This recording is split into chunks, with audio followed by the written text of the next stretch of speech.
Halo semuanya, kembali lagi di channel Softgrid bersama saya Iwan Safrudin.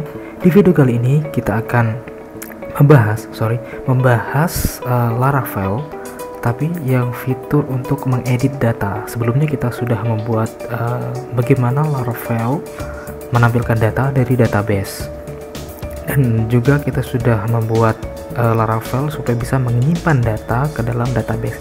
Nah, di video kali ini setelah menampilkan data, kita akan membuat bagaimana sih Laravel ini mengedit data atau mengupdate data yang ada di database. Oke, pertama di sini saya sudah membuka VS Code-nya. Kita jalankan dulu. Dibuka terminalnya. Di VS Code juga ada, tapi saya lebih nyaman pakai terminal ya. PHP Artisan Serve. Oke, udah jalan di 8000. Oke, di sini saya ada browser, kita reload aja. Nah, sudah. Di sini sebelumnya kita sudah punya tabel konten ya. Nah, udah ada 5 data. Sekarang kita tampilkan, kemarin itu slice content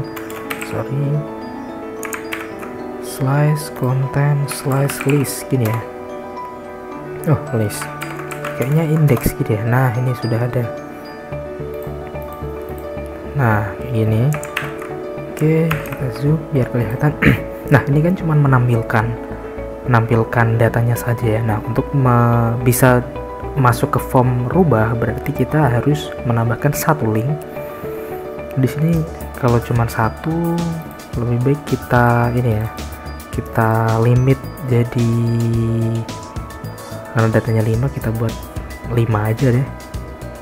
Karena data cuma dikit, kita masuk ke content controller, terus di index paginate-nya kita buat 5, nggak apa-apa.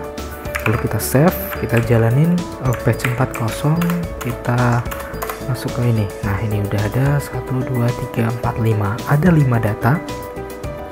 Ini title, ini description. Nah, di description ini kita buat aja link, mungkin berupa button, nggak apa-apa, di resource, views, content, index. Nah, di description ini, oke, kita gini aja. Oke, di bawahnya description ini saya mau menambahkan button. Button ini sebenarnya link ya dalamnya ya. A itu kita pakai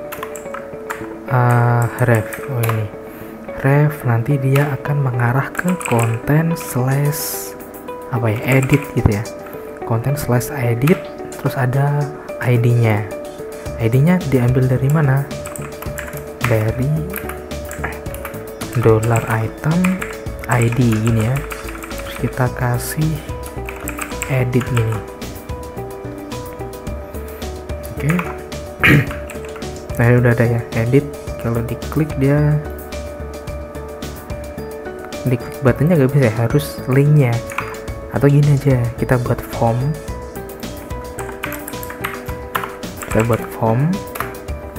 actionnya mengarah ke konten edit $item ID.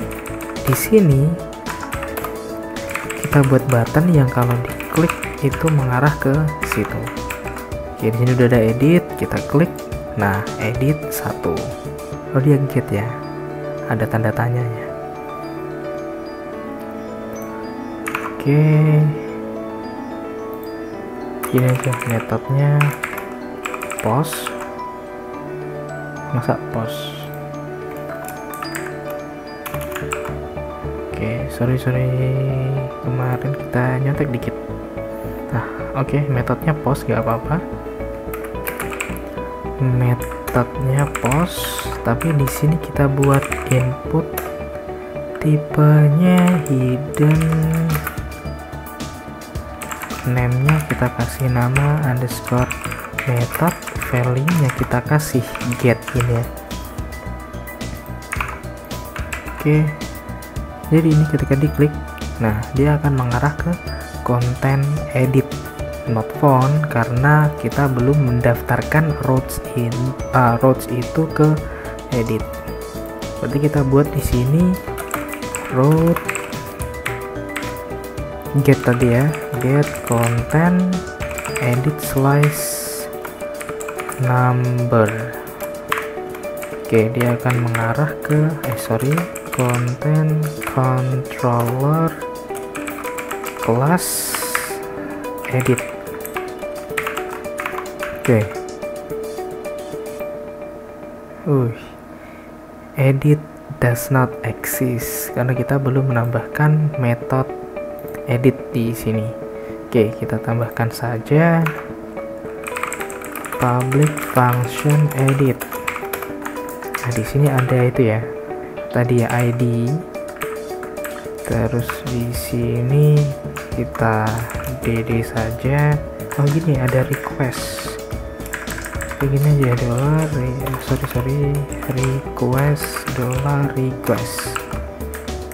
dd dollar request. Gini aja. Kita continue. Nah, ini sudah ada metodenya get, walaupun tadi di atas di form itu pakai post, tapi kalau di dalamnya kita override jadi ini ya. Tadi di view ini, index ini dia metodenya post, tapi kalau kita kasih input yang name-nya underscore method dan value-nya ini bebas ya, value-nya boleh get, boleh post, delete sekalipun, itu nanti akan merubah metode yang ada di sini. Nah, itulah. Jadi nah, ini juga berpengaruh di routes nanti. Ketika di routes ini kan kita bisa ngatur apakah dengan URL yang sama atau ini URI yang sama itu bisa merespon yang beda-beda. Misalkan depannya kok get, berarti dengan link seperti ini kok dia get, maka dia akan kita arahkan kemana, kalau post kemana, delete kemana. Nah, seperti itu. Nah, untuk yang di sini yaitu dia get. Nah, di sini kita bisa tahu kalau metodenya get, dan di sini requestnya oke. Dari parameter tadi cuman get saja, dan di sini path infonya ada satu, sessionnya juga ID-nya kayak gini, atributnya juga oke. Berarti kita tetap pengen ngambil ini sih, tapi ya kurang efektif juga daripada kita proses banyak gitu kan.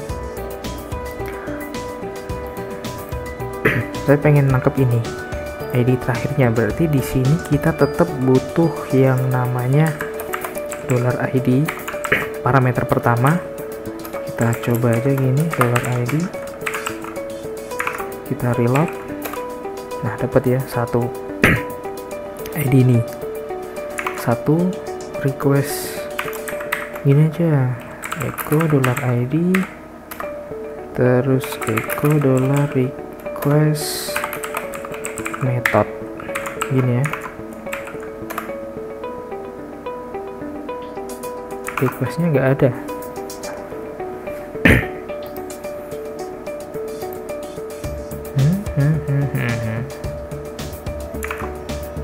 Oke, kita coba di content list, content index. Kita klik satu, dia cuma menampilin ini, request nggak ada. Ataukah request ini harus di print $request?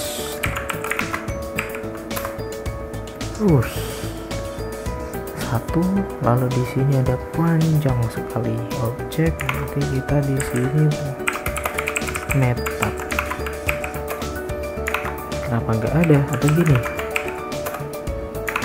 Tadi apa? dd request method. Ini langsung bisa dapat gini ya, ternyata ya, request method gini 0. Atau ini kita coba gini ya, gini. Kenapa tidak bisa? Padahal seperti ini jelas dia. Kenapa ada 43 di situ? Oke, kita coba di sini 43. Nggak bisa dong. 43 ini maksudnya 43 data mungkin ya, kayak gini ya. Ini supaya rapi, biasanya saya kayak gini. Sorry,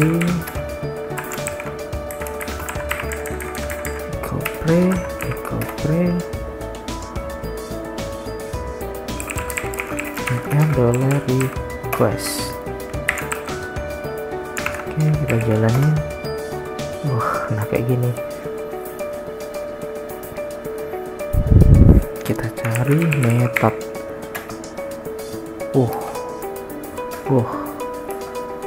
Wah, ternyata di sini banyak sekali.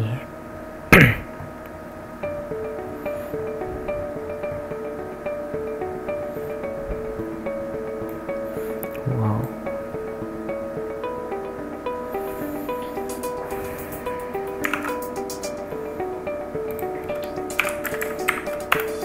Ketika di DD gini ternyata keluar banyak request.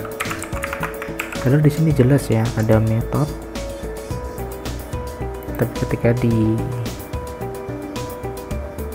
dipanggil ininya saja, metodenya saja, itu ternyata tidak bisa.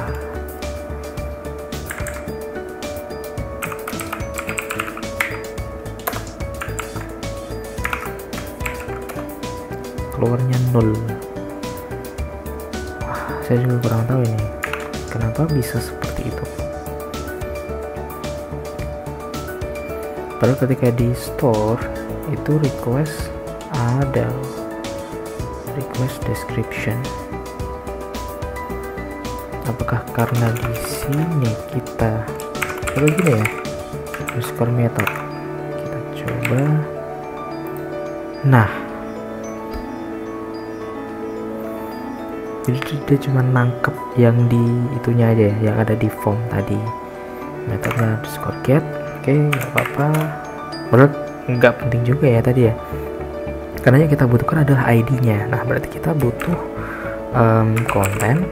Sorry, sebenarnya oh ya, ini membahas yang kemarin new content ini itu sebenarnya bisa kayak gini juga, sebenarnya bisa, tapi karena saya apa ya, hemat kali ya, atau mungkin saya nggak tahu kemarin seperti ini bisa konten atau tanpa ini juga. Jadi ini namespace ini itu ya juga untuk membuat objek seperti ini juga bisa sebenarnya, tapi biar lebih kece aja sih saya. Oke, konten udah ketemu, berarti kita tinggal gini, find. Oke, sorry. Oke, sebenarnya kayak gini bisa sih. Ini konten find $ID. Aduh, sorry. Kayak gini aja ya. App konten find app models. Sorry. Kenapa nggak bisa? Bentar, kita nyontek dulu di sini. Oh gini ya. Oh langsung. Di sini udah ada ya. Berarti tinggal masuk find gitu aja berarti. Oke guys, sorry guys. Di sini berarti kita tinggal konten gini, find ID dari sini. Ini kita hapus dulu nggak apa-apa ya. Konten, berarti kita akan membuat title-nya sama dengan, oh nggak usah dong, kan kita udah tahu. Nah berarti kita tinggal tampilin aja kan. Oke, kayak gini ya, tampilin datanya. Datanya itu ada di, coba kita cek atribut tuh, ada ID, title, description, created at, updated at. Oke, kalau sudah berarti kita tinggal return view. Kita tampilkan di konten titik edit gini ya. Oke, edit belum ada, kita masuk di resource, views, konten, kita tambahkan file baru, edit.let.php. harusnya udah kosong. kosong ya. Oke, sip. Ada 1 tab. Jadi di sini kita buat konten edit dolar. Tadi kita kasih nama apa berarti di sini? Oke, kita kasih data gini ya, dolar konten. Oke, sorry, di sini kita berarti data title gini aja ya, edit itu. Oke, edit hello sudah. Berarti di sini kita tinggal buat form, action, metodenya metodenya post. Kita kasih label. Sorry semut, manis banget gua kan. Label title, sorry guys, BR, terus ada input tipe teks, name nya title, value nya kita dolar data title.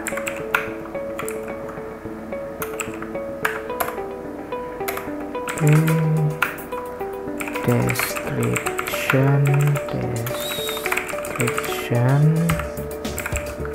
BR, terus di sini ada text area, namanya description.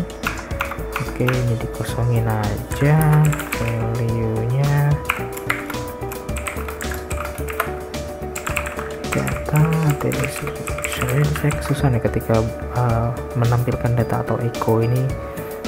Kalau nggak di tab dia harus 2 kali, misalkan kayak gini. Nah, kalau kayak gini bisa, tapi ketika dia masih di sini, masih terkurung, tuh nggak bisa, harus buat lagi satu-satu. Tapi ketika ini di tab, nah di sini kayak gini bisa. Apa ini? Nanti kalau kalian tahu bisa ngasih tahu caranya di kolom komentar ya. Oke, di sini udah ada, kita kasih BR. Aduh, sorry. Oke, text area udah. Oke, kita tinggal kasih button simpan. Oke, di sini kita kasih pesan aja ya. Kita ngopi saja dari input kemarin. Kalau ada pesan berhasil, dia akan menambahkan itu di atas form aja gini. Dan ketika gagal, oke, jangan lupa ada CSRF nanti ya. Oke, error title kita kasih ini. Kalau ini kan ada bootstrap ya. Kalau kita nggak bootstrap, jadi kita biasakan aja. Kita lihat, oh ini kayak gini scriptnya, biar kita hafal ya. Ya nggak harus hafal sih, tapi biar kita terbiasa. Kita ada tadi add error kayak gini. Nama errornya apa? Title. Sorry, add-nya 1 aja. Maka di sini kita akan menampilkan dollar message bener ya, tuh dollar message. Nah, di sini juga kalau ada error di error description, di sini kita juga akan nampilin dollar message. Oke ya.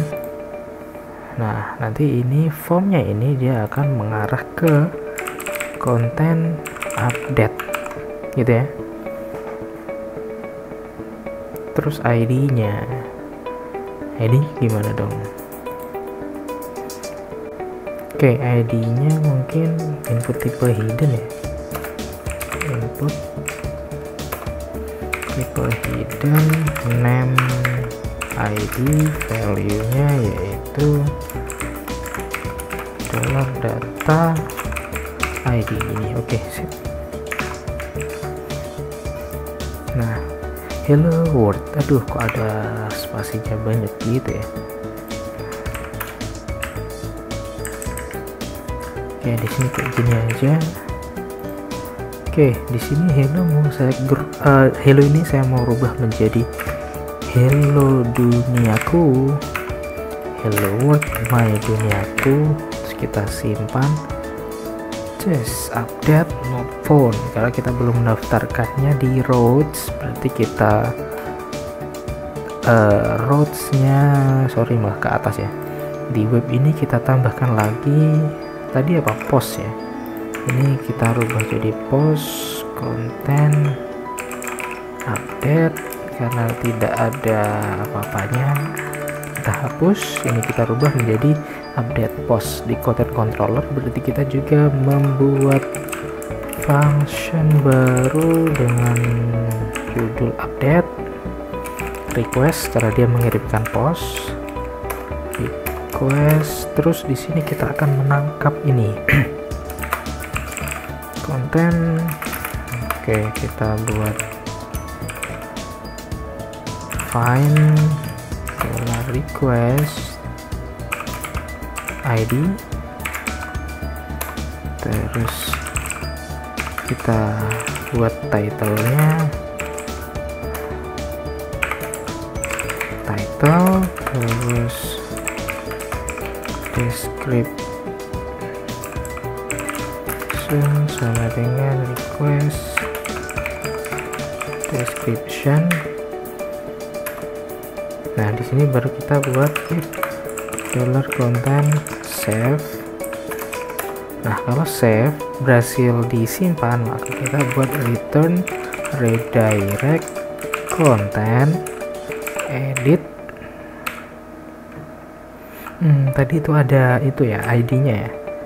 Kita di sini bisa menggunakan, ini bukan blade, kita bisa titik di sini $request ID with status data berhasil dirubah. Sebenarnya dirubah itu kan keterangan ya, nggak usah ada spasi sebenarnya, tapi ya udah sih, nggak apa-apa lah, kan gue bukan guru bahasa Indonesia, saya maksudnya saya kan bukan guru bahasa Indonesia.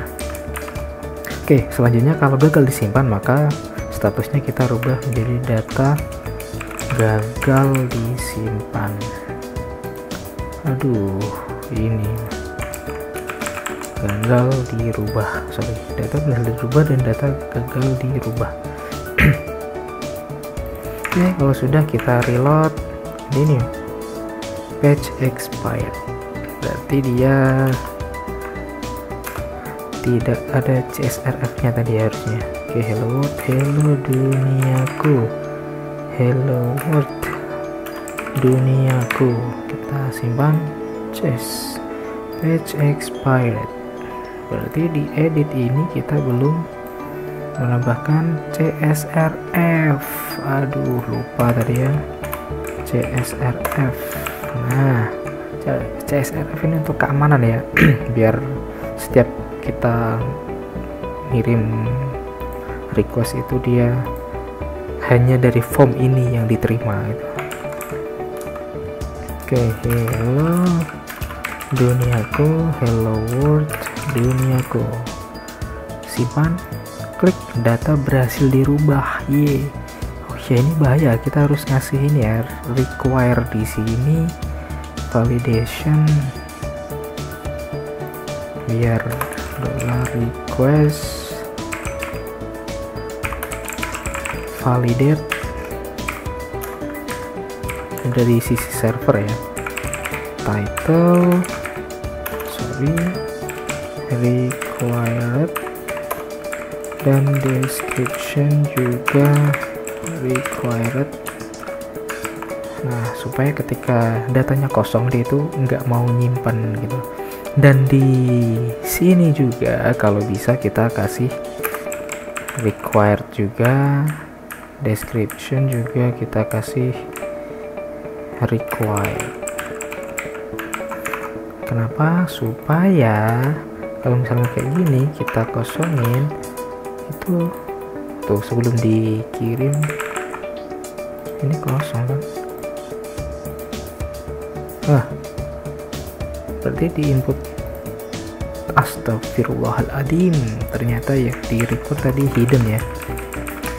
Ini recordnya itu di input tipe teks ini. Oke, ini kita kosongin, kita simpan required. Hello duniaku, required. Kita simpan ini juga harus diisi description of my hello duniaku. Simpan. Yeps, data berhasil dirubah. Oke, sampai expired kan PHP Badminnya. Lah ini ID 1 tadi udah berhasil dirubah ya. Nah ini udah kelihatan dia diupdate tanggal 16. Oh, jamnya ya, karena ini jamnya belum saya atur sesuai jam yang ada di PC saya, jadi ini jamnya sesuai di server Apache ini. Kebetulan settingannya segitu, nggak tahu itu ngambil di jam belahan dunia mana. Oke, ini scriptnya, untuk viewnya, ini untuk controllernya, modelnya cukup seperti ini. Dia udah bisa mengupdate. Ya, itu sekian yang bisa saya sampaikan. Terima kasih. Selamat coding.